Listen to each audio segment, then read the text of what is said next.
सुनीति एक सुरुचि। सुनीति कौन है? जो सुंदर नीति पर चले वो सुनीति है।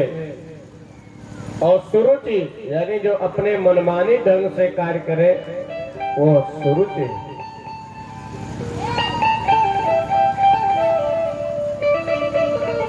सुरुचि मनमानी करती है, सुनीति दुखी रहती। इनको महल के बाहर कुटिया बना करके वहीं पर रख दिया।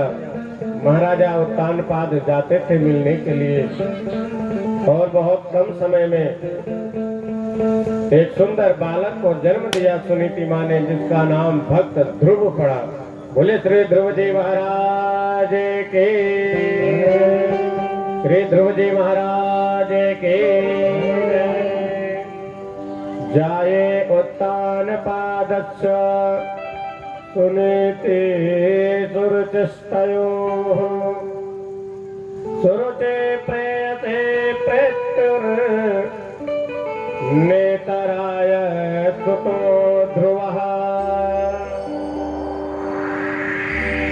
ध्रुव महाराज अपने बाल सखाओं के साथ में क्रीड़ा करते खेलते।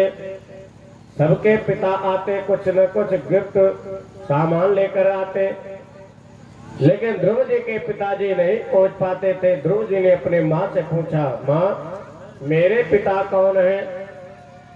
माता ने कहा आपके पिता परब्रह्म परमात्मा है, भगवान ही आपके पिता है।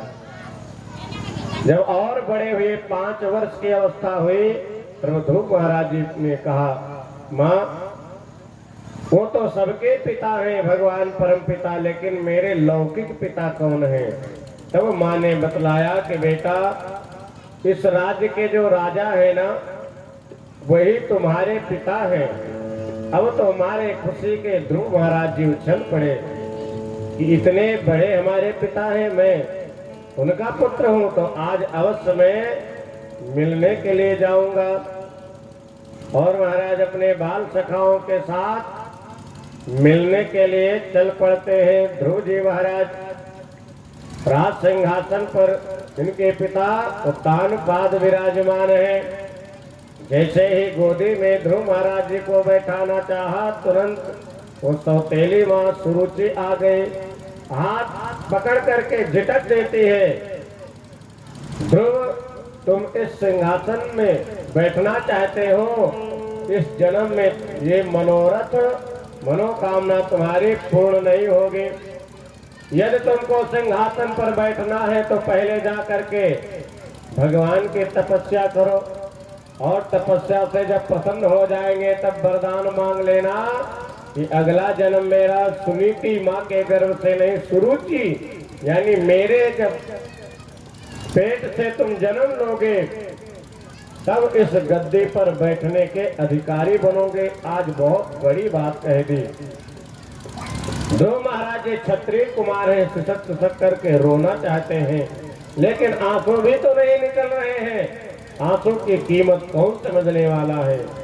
आंसू भी वही निकलते हैं जहाँ कोई आंसू की कीमत को समझने वाला हो।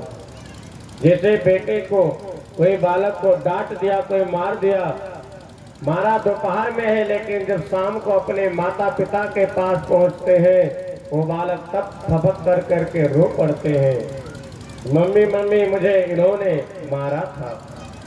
मारा तो दोपहर में था, लेकिन शाम को क्यों रो रहे हैं? क्योंकि वो बालक समझ रहे हैं कि मेरे आंसू की कीमत मेरी माँ ही समझने वाली। जा करके महाराज रोने लगे, लंबी लंबी सांसें ले रहे हैं। मैत्रेय मुनि कहते हैं, विदुर जी दीर्घम सुसंते ब्रजन से पारम अपसते बालक महाबाला मामंगलम तात परे समस्ता घूमते जनोया पर दुख दाता। बेटा मां मंगलम, कभी किसी के लिए अमंगल मत मुख से निकालना। वो माँ तेरी सच ही कही कि पहले तपस्या करो, भगवान प्रसन्न होंगे। भगवान के तपस्या के बारे में बताई है, वो माँ गलत कैसे हो सकती है। धन्य है सुनीति माँ, अपने बालक को कितना सुंदर संस्कार दे रही है। ये नहीं कि बेटा इन्होंने तुमको ये कहा है तो इनसे बात मत करना, इनके गोदी में मत जाना, इनके घर मत जाना। तो इस तरह छोटे छोटे बच्चों को नफरत का बीज नहीं बोना चाहिए उनके अंदर। आज सुनीति माँ ने जब कहा कि बेटा तेरी वो सौतेली माँ ने बिल्कुल सही बात कही है, अच्छी बात कही है। अब ध्रुव महाराज ने ठान लिया मन में कि मैं तपस्या करूंगा। अर्धरात्रि के समय है, माँ सो रहे थे। ध्रुव महाराज जी धीरे से महाराज घर को त्याग दिए, वृंदावन के तरफ चल पड़े तपस्या करने के लिए। भगवान ने विचार किया कि अभी तो मंत्र लिया नहीं है, गुरु नहीं बनाया है, तो इसका भक्ति कैसे सफल होगा, उद्धार कैसे होगा इसका। तो भगवान ने प्रेरित करके देवर्षि नारद जी को भेज दिया। देवर्षि नारद जी आकर के आशीर्वाद देते हैं, कहते हैं बेटा तू कहाँ जा रहा है? मैं तपस्या करने के लिए जा रहा हूँ। अच्छा, अरे जंगल में बंदर भालू रहते हैं, हिंसक जीव तुमको खा जाएंगे, तुम घर पर लौट जाओ। ध्रुव महाराज जी ने पूछा प्रभु आप कौन हो? देवर्षि नारद जी ने कहा मुझे नारद लोग कहते हैं। कि नारद जी कौन है? नारम ज्ञानम ददात स नारदः, जो भगवान के भक्ति ज्ञान प्रदान करें उनको नारद कहते हैं। और नारदो देव दर्शन, जिनको नारद जी मिल जाते हैं उनको भगवान जरूर मिलते हैं। आप इतिहास पढ़ लेना, जिनको देवर्षि नारद जी मिले हैं उनको भगवान की प्राप्ति जरूर हुई। और महाराज दूसरा अर्थ क्या है? बोले जिनकी बात कभी रद्द न हो उनको नारद कहते हैं। हमारे अयोध्या के महात्मा जी नारद जी का अर्थ करते कि जिनकी बात कोई रद्द न कर पाए, कभी रद्द न हो, उनको नारद कहते हैं। ऐसे देवर्षि नारद जी आकर के ध्रुव महाराज जी को सुंदर गुरु मंत्र दिया कान में, और उस मंत्र को जप करने की विधि बतलाई, पूजा की विधि बतला दी। मधुर वनम वृंदावन में जाकर के ध्रुव महाराज जी बालों के रेत की ही मूर्ति बना करके और महाराज पूजा करने लगते हैं, मंत्र का जाप करते हैं। देखो कई लोग कहते हैं ना कि जब सब जगह भगवान है तो मंदिर बनाने की क्या जरूरत है, मंदिर में जाने की क्या जरूरत है। ऐसे कई नास्तिक लोग, हो सकता है आप लोग से कभी प्रश्न किए हो, पूछे हो, या हो सकता है कभी पूछेंगे, तो याद रखना क्या उत्तर देना है। जैसे कहते हैं कि जब हर जगह भगवान है तो मंदिर बनाने की क्या जरूरत है, मंदिर में पूजा करने की क्या जरूरत है, वहां क्यों जाना। उनके लिए उत्तर ये है कि हवा हर जगह है, हवा हर जगह है कि नहीं। अगर रोड पर आप चल रहे हो, एक व्यक्ति रोड पर जा रहा था और उसकी गाड़ी की हवा निकल गई। जब हवा निकल गया तो एक व्यक्ति से पूछने लगा कि भैया यहाँ कहीं हवा है? तो बताने वाले ने बताया कि हवा, बोले हवा कहाँ नहीं, हवा तो सब जगह है। अब बताओ सब जगह हवा होने से काम चल पाएगा? उसकी गाड़ी चल पाएगी? रोड पर नहीं चल पाएगी। एक व्यक्ति और राहगीर निकला, उससे पूछा भैया यहाँ कहीं हवा मिल जाएगा? बोले हवा, बोले हवा कहाँ नहीं, हवा तो सब जगह है। हवा नहीं होती तो तुम यहाँ खड़े हो पाते? अरे हवा है तभी तो तुम सांस ले रहे हो। तब वो कहकर चला गया और ये गाड़ी वाला माथे पर हाथ रख लिया कि ये तो और महान निकले। अब बताओ, सब जगह हवा होने से गाड़ी नहीं चल सकती है, तो क्या करना पड़ता है? बोले एक जो यंत्र है जिसमें हवा भरा हुआ है ना, जब हवा भरा जाता है, मशीन होती है, और जब वहां गाड़ी को लेकर के आप पहुंचेंगे और जब उससे तारतम्यता होगी, उसमें जब हवा पड़ेगा तब वो गाड़ी आगे बढ़ पाएगी, तो उसके अंदर तेज आएगा, सक्रियता आएगी। उसी प्रकार भगवान तो हर जगह है, फिर हम मंदिर क्यों बनाते हैं? बोले मंदिर इसलिए बनाते हैं, भगवान की स्थापना इसलिए करते हैं, तो एक यंत्र के द्वारा वहां पर एक समझो कि ट्रांसफार्म है, और वहां से जब कनेक्शन होगा हमारा मन चित्त वहां लगेगा, वहां हमारा मन स्थिर होगा, और जब भगवान के स्वरूप का हम दर्शन करेंगे तो हमारा मन और माता रानी में, श्री हनुमान जी महाराज जी में लगेगा, और वहां से हम हाथ जोड़ करके प्रार्थना करेंगे, हे प्रभु हमारा कल्याण करो, ये दुख संकट हमारा दूर करो, तब वो कृपा करेंगे। यानी हवा हमारे शरीर के अंदर आएगी, शक्ति ऊर्जा आएगी, तब हमारी गाड़ी चल पाएगी। इसलिए मंदिर और देवताओं का स्थापना जरूरी होता है।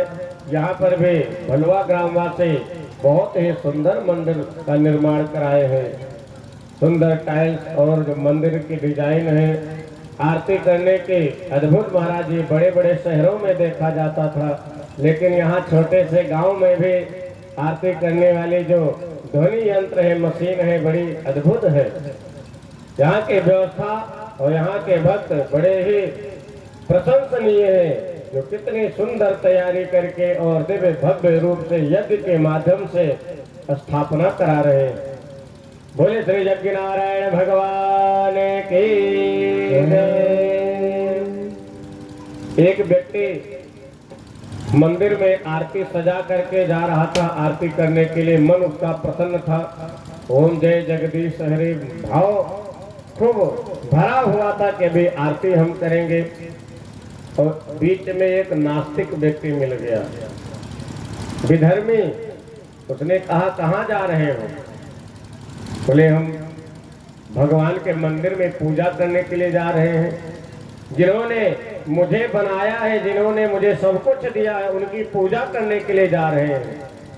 तो पता है नास्तिक व्यक्ति ने कहा ये बताओ कि मंदिर आपने बनवाया है, भगवान को आपने बनाया है कि भगवान ने आपको बनवाया है? अरे आप ही तो भगवान को बनाए हो, भगवान कहाँ आपको बनाए? अजीब बात कहने लगा। नास्तिकों का ऐसे ही कुतर्क होता है। तब तक दूसरा प्रश्न किया, अच्छा ये बताओ, ये जो आरती की दिया जलाए हो, ये ज्योति कहाँ से आई है? आरती जलाते हैं तो वो नास्तिक व्यक्ति जो भगवान को नहीं मानता, वो पूछता ये बताओ कि ज्योति कहाँ से आई है, ये दिया की जो लवर है ये कहाँ से आई? और भक्त ने सोचा कि हम बताएंगे कि माचिस से जलाए हैं, तो फिर पूछेगा ये माचिस कहाँ से आई, तो फिर बताएंगे केमिकल के द्वारा भाई बनाया गया, तो वो कहाँ से आया? बोले प्रश्न कभी समाप्त नहीं होगा। तो उसने क्या किया, भगवान कृपा से उसको भी बुद्धि आई, उसने जो क्या किया, जो दिया जल रही थी ना, उस दिया को बुझा दिया, और अब पूछा कि ये बताओ ये ज्योति कहाँ चली गई? अब तुम बताओ, तुम्हारे सामने ज्योति थी, जल रही थे, अब ये कहाँ चली गई? अब वो व्यक्ति चुप हो गया, नास्तिक कुछ नहीं बता पाया। तो भक्त ने कहा कि ये ज्योति जहाँ से आई थी, ये लवर जहाँ से आई थी वही चली गई, तुम फालतू काहे चक्कर में पड़े हो, जाओ अपना काम करो। वो व्यक्ति हार मान करके चला गया। देखो जैसे छोटा सा पौधा रहता है ना, वृक्ष रहता है, तो उसको बकरी चर डालती है, कोई भी साधारण छोटा पशु उसको समाप्त कर देता है, खा जाता है। और वही जब वृक्ष जब विशाल हो जाता है, वही जब पीपल का वृक्ष, कोई भी वृक्ष हो, जब बड़ा हो जाता है, तो उसमें बड़े बड़े हाथी को भी बांध दिया जाए तो भी उस पेड़ का, वृक्ष का कुछ नहीं बिगड़ता। तो उसी प्रकार जब हमारे अंदर श्रद्धा बहुत थोड़ी होगी, थोड़ी सी भक्ति है, तो कोई भी नास्तिक व्यक्ति आकर के हमारे उस श्रद्धा रूपी वृक्ष को खा सकता है, यानी समाप्त कर सकता है।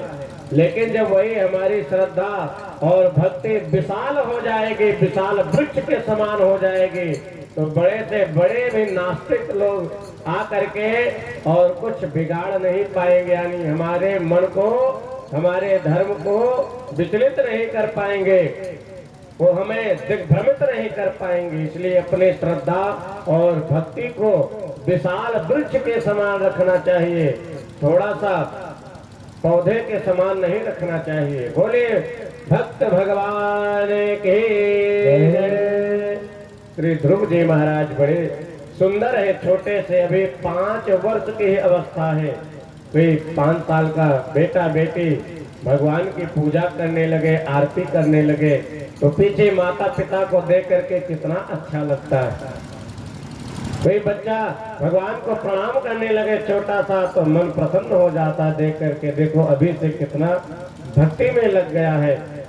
तो भगवान भी बड़े प्रसन्न हो रहे थे। इधर ध्रुव जी महाराज सुंदर मंत्र का जाप कर रहे हैं। आइए हम लोग भी थोड़ी देर मंत्र का जाप कर ले। कौन से मंत्र का जप कर रहे हैं? ओम नमो भगवते वासुदेवाय, ओम नमो भगवते वासुदेवाय, ओम नमो भगवते वासुदेवाय, ओम नमो भगवते वासुदेवाय, नमो नंदनंदनाय, वासुदेवाय नमो नंदनंदनाय, वासुदेवाय नमो नंदनंदनाय, वासुदेवाय नमो नंदनंदनाय, ओम नमो भगवते वासुदेवाय, ओम नमो भगवते वासुदेवाय, ओम नमो भगवते वासुदेवाय, ओम नमो भगवते वासुदेवाय, वासुदेवाय नमो नंदनंदनाय, वासुदेवाय नमो नंदनंदनाय, वासुदेवाय नमो नंदनंदनाय, वासुदेवाय नमो नंदनंदनाय। ऐसे में दोनों हाथ ऊपर उठा लीजिए। आप सब लोग दोनों हाथ उठा करके शर्म न करें, जो करे शर्म उसके फूटे कर्म। शर्म नहीं करना है, दोनों हाथ ऊपर उठा करके, और क्या कहना है? ओम नमो भगवते वासुदेवाय, ओम नमो भगवते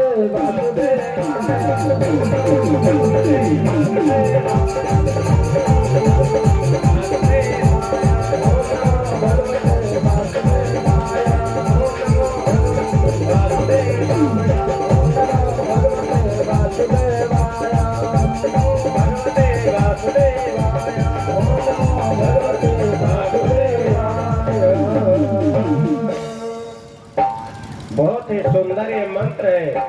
इस मंत्र का हमेशा आप जप कर सकते हैं, चलते फिरते उड़ते बैठते महाराज हमेशा ओम नमो भगवते वासुदेवाय का जप करने का नियम बना लो। आपके सारे बिगड़े काम बन जाएंगे, सारे संकट दुख सब दूर हो जाएगा। बोले श्री वासुदेव भगवान के। और जप करते हुए महाराज एक दिन केवल कपित फल खा लेते हैं और फिर 6 दिन कुछ नहीं खाते हैं। दूसरा महीना लगा तो महाराज केवल एक दिन तृण पत्ता खा लेते हैं और फिर 9 दिन तक कुछ नहीं खाते हैं। ऐसे तपस्या धीरे धीरे बढ़ती गई। 5वां महीना जब लगा तो तपस्या और अधिक कठिन हो गई। पानी पीना भी और वायु यानी श्वास लेना भी बंद कर दिया ध्रुव महाराज जी ने। अब देवता लोग घबरा गए, उनका श्वास ऑक्सीजन लेवल कम हो गया। भगवान से जा करके प्रार्थना किया। भगवान ने कहा आप परेशान मत हो, मैं जा रहा हूँ। मैं ध्रुव जी को दर्शन दूंगा तब आप लोग की समस्या दूर होगी। देखो, तपस्या धीरे धीरे बढ़ानी चाहिए। ये नहीं कि कभी कोई व्रत नहीं किया और एकाएक निराजली व्रत ठान देंगे तब क्या होगा, तो परेशानी बढ़ जाएगी। इसलिए व्रत जो तपस्या है धीरे धीरे बढ़ानी चाहिए। ध्रुव महाराज जी दाहिने पैर के अंगूठे के बल पर खड़े हुए हैं और दोनों हाथ ऊपर किए हुए हैं। सोचो कितनी कठिन तपस्या हो रही है। भगवान को याद कर रहे थे, इसी मंत्र का जाप करते हुए भगवान के स्वरूप का ध्यान कर रहे थे। भगवान प्रकट हो गए। सतंग चक्रम सक्रीट कुंडलम बोले श्री श्याम सुंदर भगवान की जय। श्री श्याम सुंदर भगवान की जय। भगवान आ गए, लेकिन ध्रुव जी तो आंख ही नहीं खोल रहे हैं। वो तो अपने अंदर ही भगवान का दर्शन कर रहे थे आंख बंद करके। भगवान ने सोचा अब मैं क्या करूं, मैं तो उसके सामने खड़ा हूं और ये ऐसा मेरा भक्त है जो आंखें नहीं खोल रहा है। ये वही बात हुई कि उल्टी ही चाल चलते हैं दीवाने गाने इश्क, उल्टी ही चाल चलते हैं दीवाने गाने इश्क, और आंखों को बंद करते हैं दीदार के लिए। आंख बंद करके अंदर ही दर्शन ध्रुव जी कर रहे हैं। भगवान ने क्या किया, अपने स्वरूप को खींच लिया। छटपटा करके आंख खोले ध्रुव जी महाराज जी की, तो देखते हैं जिस मूर्ति का मैं अंदर ध्यान कर रहा था मन में, वही तो सामने खड़ी हुई है। स्तुति करना चाहते हैं, कुछ याद नहीं है। तब तक भगवान ने अपने शंख को गाल में स्पर्श करा दिया। दिव्य ध्रुव महाराज जी के अंदर ज्ञान विज्ञान महाराज सारा चीज भर गया। कभी स्कूल नहीं गए थे, लेकिन आज भगवान की कृपा हो गई तो सारा ज्ञान विज्ञान महाराज सब कुछ भर गया इनके अंदर। और बड़ी सुंदर स्तुति की है, प्रभु ये मेरे अंदर जो ज्ञान आया है ये आपकी ही कृपा से ज्ञान की प्राप्ति हुई है। जो मैं बोल पा रहा हूँ, आंखें देख पा रहे हैं, ये जो हाथ हिल रहे हैं, पैर से मैं खड़ा हुआ हूँ, ये सारी आपकी ही तो कृपा है।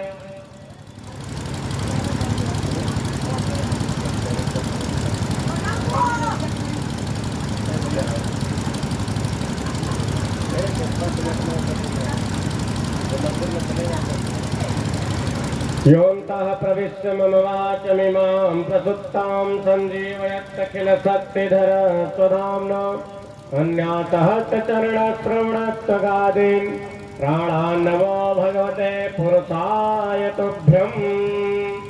बोले श्री श्याम सुंदर भगवान की जय। जो हमारे अंदर भी शक्ति है, हम बोल पा रहे हैं, बैठ पा रहे हैं, सुन पा रहे हैं, ये जो सुनने की शक्ति है भगवान ही तो दिए हुए हैं।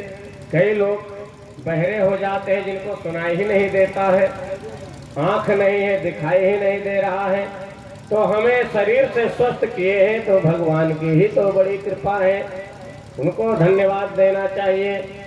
और ये जो इंद्रिय है उनकी सेवा करनी चाहिए। आंख से भगवान का दर्शन करना चाहिए, पैर से परिक्रमा करनी चाहिए, हाथ से दान करना चाहिए, ताली बजा करके कीर्तन करना चाहिए, सिर प्रणाम करने के लिए मिला है। बोले श्री भागवत भगवान की। इस प्रकार ध्रुव महाराज जी की बड़ी सुंदर कथा है। राज्य की प्राप्ति हुई, अंतिम में ध्रुवलोक की प्राप्ति हो गई। ध्रुवलोक एक अलग से लोक भगवान ने बना करके दे दिया। बोले श्री ध्रुव जी महाराज की। राजा पृथु की कथा है और पंचम स्कंद में महाराज रहुगण की चर्चा है। भारतवर्ष की महिमा है, ये धन्य है भारत भूमि, यहाँ पर देवता लोग भी जन्म लेने के लिए, यहाँ आने के लिए लालायित रहते हैं। यहाँ पर न कुछ चाह करके भी भगवान का भजन कीर्तन कान में पड़ जाता है, देवालय मंदिर का दर्शन हो जाता है, तो भी जीव का कल्याण हो जाता है। और महाराज जड़ भरत जी का पावन प्रसंग है। खष्टम स्कंद में अजामिलोपाख्यान है। अजामिल अत्याचारी पापाचारी होता है, लेकिन अपने बेटे का नाम नारायण रख देता है, तो अपने बेटे को ही बार बार बुलाता रहता, बेटा नारायण पानी ले आओ, बेटा नारायण कपड़े ले आओ, नारायण नारायण कई बार कहता। अंतिम में यमराज के दूत आए ले जाने के लिए, तो तुरंत भगवान के दूत आ गए। बोले अंतिम समय में ये मेरे नारायण का नाम लिया है, इसलिए नरक नहीं जाएगा, ये स्वर्ग जाएगा। इसका तात्पर्य बोले अपने बेटा बेटी का नाम भगवान के नाम के संबंधित रखो, ये नहीं कि टिंकू चिंटू पिंटू सिंटू क्या क्या रख लिए महाराज, जिसका कोई अर्थ ही नहीं है। अब किसी का नाम हो तो बुरा मत मानना, नाम बढ़िया केशव रखो, माधव रखो, हरि रखो, गोविंद रखो, राघव रखो, राम जी रखो, श्याम जी कन्हैया रखो। बार बार नाम लेने से भगवान का नाम उच्चारण होता रहेगा तो कल्याण हो जाएगा। जैसे बहुत लोग बेटियों का नाम लोग रख देते हैं गुड़िया, तो छोटे में तो अच्छा लगता है गुड़िया गुड़िया कहने में, और वही गुड़िया जब बुढ़िया हो जाएगी, वही गुड़िया जब 60 साल की बुढ़िया हो जाए, तब कोई कहे अरे गुड़िया इधर आना, तो बताओ अच्छा लगेगा? न कहने में अच्छा लगेगा, न सुनने में अच्छा लगेगा। तो नाम ऐसा हो महाराज जो हर समय अच्छा लगे और जिसके माध्यम से आपका कल्याण हो जाए।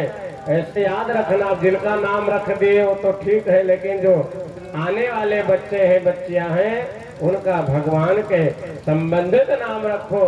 बार बार नाम लेते रहोगे तो कल्याण हो जाएगा। एक जगह कथा सुना रहे थे तो एक माता जी खड़ी हुई, महाराज भगवान का नाम रख ले तो अपने बेटे को गाली देना हो तो कैसे गाली देंगे? कोई डांटना हो तो क्या कहेंगे? हमने कहा हे भगवान, क्या अपने बच्चे को गाली दिया जाता है?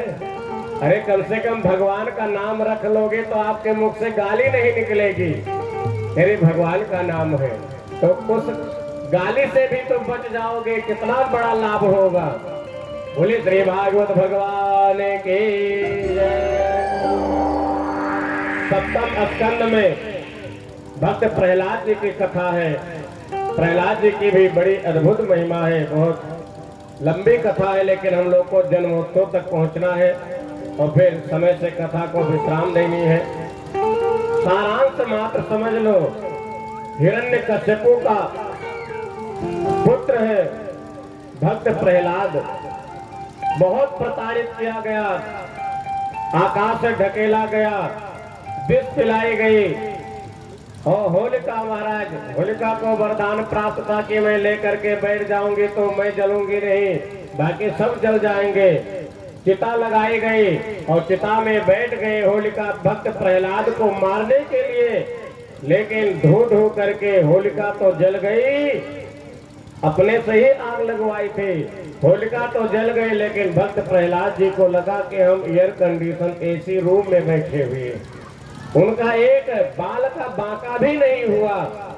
तो ये भगवान कि हम भक्ति करेंगे तो भगवान हमारी रक्षा करते हैं। जाको राखे साइया मार सके ना कोई, बाल न बाका कर सके, चाहे सब जग बैरी होए।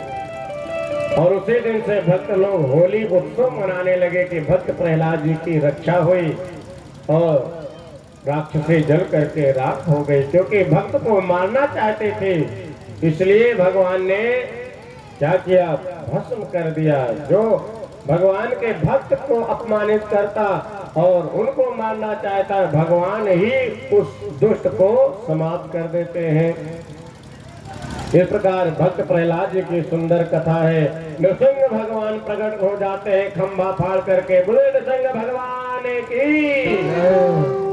और नृसिंह भगवान प्रकट हुए, आधा अंग सिंह का है, आधा नर का है, और हिरण्यकश्यपु के आंते को फाड़ करके माला पहन लेते। देवताओं ने स्तुति की, जय जयकार मनाई, भक्त प्रहलाद को राजा बना दिया। बोले भक्त प्रहलाद जी महाराज के। समुद्र मंथन की कथा है, अनेक रत्न निकले। और महाराज फिर इधर वामन भगवान का कौन प्रसंग है? वामन भगवान नन्हे से बन करके आते हैं। मांगने के लिए जब आए तो बामन अंगुल के बन गए। देखो, हमेशा देने वाले का हाथ ऊपर रहता है और लेने वाले चाहे जितने बड़े हो लेकिन उनका हाथ नीचे रहता है। तो हमेशा ध्यान रखना कि हमारे अंदर देने की प्रवृत्ति हो, लेने की ना हो। हमेशा भगवान हमारा हाथ ऊपर रखना, ये प्रार्थना करनी चाहिए। 3 पग पृथ्वी में कोरे, ब्रह्मांड को ही नाप लिया। राजा बलि को अहंकार हो गया था, मैं बहुत बड़ा दानी हूँ, हमारे बराबर कोई दानी नहीं है। कभी भी अहंकार मत करना, अपने बल का, ऐश्वर्य का कभी घमंड मत करना। नहीं, भगवान घमंड को तोड़ देते हैं। इधर 9वें स्कंद में 12 अध्यायों में राम चरित्र है। श्री राम जी का पावन प्रसंग है महाराज।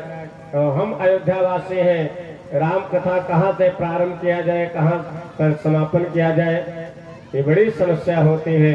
लेकिन आइए, 500 वर्ष के बाद में हमारे श्री रामलला सरकार, हम समस्त सनातनियों के आराध्य पूज्य देव श्री रामलला सरकार के भव्य मंदिर अयोध्या में बन करके तैयार हो गई है। बोले श्री रामलला सरकार की।